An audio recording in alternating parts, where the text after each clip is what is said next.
Sure, dude. So we've gone from filming a relatively happy clip, a bouncy clip, an excited clip, I think, to we just had to do this one too and give our... Yeah, it just felt right, I guess. Yeah, 100%. Give our own Asylum pod send-off, shout-out, extra special shout-out to, in my opinion, probably one of the top 5 all-time comic book industry legends. The late Neal Adams, who sadly passed away this week. I didn't even know he was sick. Apparently he died of sepsis or something. Yeah, that's what I want to ask you, man, because like everyone knows about George Perez and stuff, but like this to me just like out of nowhere. I had no idea. You know? Yeah, 100%. So like I said, I didn't know he was sick, but apparently he went in for an operation and it was sepsis complications post-operation that just took him. I'm like absolutely gobsmacked. And I found out, I was just chilling at home with Tammy and I was scrolling through Facebook timeline, and it was a, you know, normally on Facebook it's almost every second chirp comment thing that I get, but this was well into me scrolling. One article from one comic book related news company had it there, and I was like, is this an April Fool's? Or no, wait, we're at the end of April, like can't be. Opened it up, read the article, and I was like literally stunned, like gobsmacked. Yeah, you know, for me, I think I jumped onto Neal Adams late.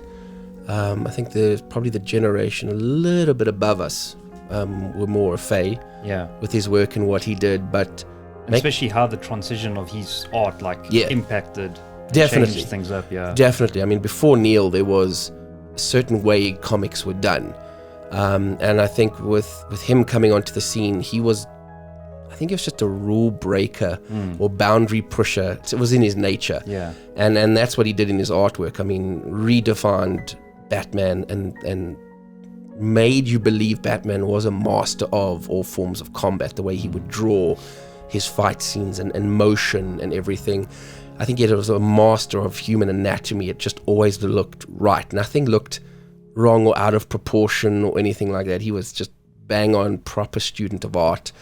In fact, I watched a documentary, the DC one. I remember that. It's still one of my favorite comic book documentaries ever, and that's where I really fell in love with Neal Adams. And you know, he had this thing of like, you know, people would often ask him about his style, and he said, well, technically a style is things you're doing wrong.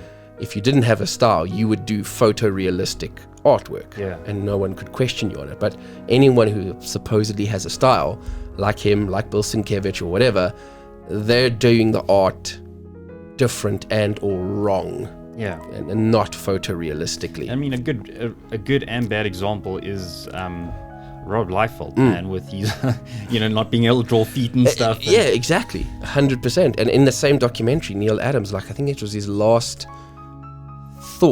point in the documentaries, he says like he's in the greatest industry in the world as far as he's concerned, because if you had to take the greatest writer or storyteller on the planet and pair him up with the most talented artist on the planet, what would you get? A comic book.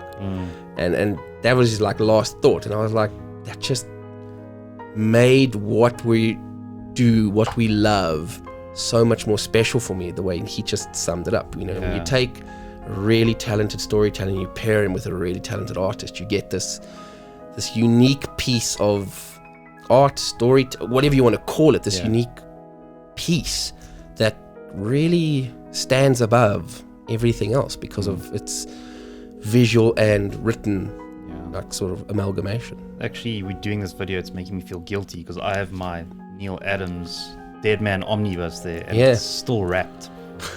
So look, the only thing I could say to you is, if for nothing else, unwrap it, and even if you page through and you just take in his art, because definitely his art on Dead Man was amazing. I've got 3 volumes of his run sort of on Batman when he was doing it, that they reprinted. It took me forever to get volume 2. I got volume 1 and 3 easily. I've eventually found 2. You know, he had some landmark issues with Denny O'Neil, and sadly the late Denny O'Neil as well. You know, that one famous run that they had with Green Arrow and Green Lantern. redefining those two characters. Was that the drug issue? Yeah. 100%. Well, the first one was when they first came together, and there was this whole thing about, Green Lantern was trying to be like the policeman, the marshal type of things. And Green Arrow was the rebel and taught him to see behind things. And I think in the first issue that they did together, there was this guy who was beating up a dude on the streets, and Green Lantern comes and restrains the guy beating him up, and the other guy gets away. And as the thing unfolds, Green Arrow explains to him that actually the guy who got away was a landlord who is kicking out all of his tenants and oppressing them because they can't make their rent, or he raised the rent so high none of them could make it, so he was clearing them all out the building. And this guy was just pure frustration because his family and him were going to be out on the street, and he physically took it out on the guy. So he was trying to say to them, look, violence never good, but gray area, there's always another side to the story. It's not all black and white as you see it as you arrive there. And then, like you said, later on, the classic cover, that was the first initially banned comic book from DC Comics, because of the Comics Code Authority, and that famous cover with Speedy sitting there with needle shooting up heroin, and the two of them in the background, and Green Lantern calling out Green Arrow saying, you think you're so high and mighty, look, there's your sidekick strung out on drugs.